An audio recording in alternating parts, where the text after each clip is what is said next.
BDJS മുന്നണി മാറ്റം ചർച്ച ചെയ്യാൻ സംസ്ഥാന നേതൃത്വം അടിയന്തര യോഗം വിളിച്ചതിനു പിന്നിൽ മുന്നണി മാറ്റ താൽപര്യം.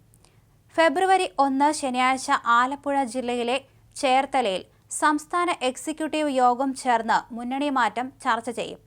സംസ്ഥാന ഭാരവാഹികളോടും 14 ജില്ലകളിലെയും പ്രസിഡന്റുമാരോടും യോഗത്തിൽ പങ്കെടുക്കാൻ നിർദ്ദേശിച്ചിട്ടുണ്ട്.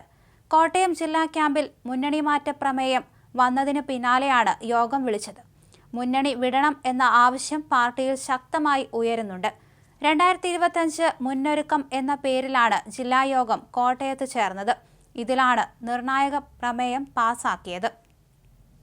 അതിനിടെ 5 സീറ്റുകൾ നിയമസഭയിൽ മത്സരിക്കാൻ നൽകാമെന്ന നിലപാട് BDJSനെ CPM അറിയിച്ചിട്ടുണ്ടെന്നാണ് സൂചന. ആലപ്പുഴയിൽ 3ഇടത്തും തിരുവനന്തപുരത്തും കോട്ടയത്തും ഓരോ സീറ്റും നൽകാമെന്നാണ് വാഗ്ദാനമെന്നാണ് സൂചന. നിയമസഭയിൽ പ്രാതിനിധ്യമില്ലാതെ ഇനിയും കേരള രാഷ്ട്രീയത്തിൽ പിടിച്ചു നിൽക്കാൻ കഴിയില്ലെന്നാണ് BDJS നിലപാട്. അതിനിടെ BJPയിൽ നിന്നും തുഷാർ വെള്ളാപ്പള്ളിക്ക് രാജ്യസഭാ സീറ്റും കേന്ദ്രമന്ത്രി പദവിയും നേടിയെടുക്കാനുള്ള നീക്കമായും ഇതിനെ വ്യാഖ്യാനിക്കുന്നുണ്ട്.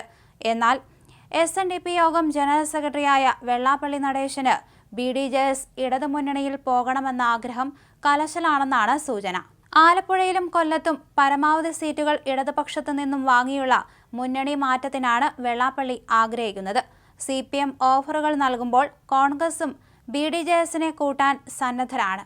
രമേശ് ചെന്നിത്തലയാണ് ഈ നീക്കത്തിന് പിന്നിൽ.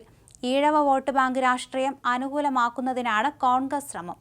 ആലപ്പുഴയിൽ ലോക്സഭാ തെരഞ്ഞെടുപ്പിൽ ഈഴവ വോട്ടുകൾ വൻതോതിൽ BJPക്ക് കിട്ടിയിരുന്നു. ഇതിന് കാരണം NDAയിലെ BDJS സാന്നിധ്യമാണെന്ന വിലയിരുത്തൽ സജീവമാണ്. ഇതുകൊണ്ടാണ് BDJSന് വേണ്ടി ചരടുവലികൾ തുടങ്ങിയത്. മുന്നണി മാറ്റം ആവശ്യപ്പെട്ട് BDJS കോട്ടയം ജില്ലാ കമ്മിറ്റി എത്തുന്നത് ഈ നീക്കങ്ങൾ കൂടി മനസ്സിലാക്കിയാണ്. NDA വിടണമെന്നാവശ്യപ്പെട്ട് ജില്ലാ ക്യാമ്പിൽ പ്രമേയം അവതരിപ്പിച്ചു. 9 വർഷമായി BJPയിലും NDAയിലും അവഗണനയാണ് നേരിടുന്നതെന്നാണ് BDJS നേതാക്കൾ ഉയർത്തുന്ന പരാതി.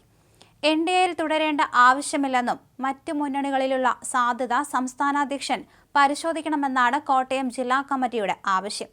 പാർട്ടിയുടെ ജില്ലയിലെ 18 നിയോജക മണ്ഡലം ഭാരവാഹികളും ജില്ലാ സംസ്ഥാന ഭാരവാഹികളും പങ്കെടുത്ത ക്യാമ്പ് തുഷാർ വെള്ളാപ്പള്ളിയാണ് ഉദ്ഘാടനം ചെയ്തത്.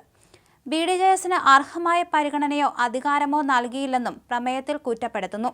കഴിഞ്ഞ ലോക്സഭാ തെരഞ്ഞെടുപ്പിൽ കോട്ടയം മണ്ഡലത്തിലെ NDA സ്ഥാനാർത്ഥി തുഷാർ വെള്ളാപ്പള്ളിയായിരുന്നു. പാർട്ടിയുടെ ജില്ലയിലെ 18 നിയോജക മണ്ഡലം ഭാരവാഹികളും ജില്ലാ സംസ്ഥാന ഭാരവാഹികളും പങ്കെടുത്ത നേതൃക്യാമ്പ് തുഷാർ വെള്ളാപ്പള്ളിയാണ് ഉദ്ഘാടനം ചെയ്തത്. അതായത് തുഷാറിന്റെ സാന്നിധ്യമുണ്ടായിരുന്ന ജില്ലാ കമ്മിറ്റിയാണ് പ്രമേയത്തിന് പിന്നിലെന്നാണ് വസ്തുത.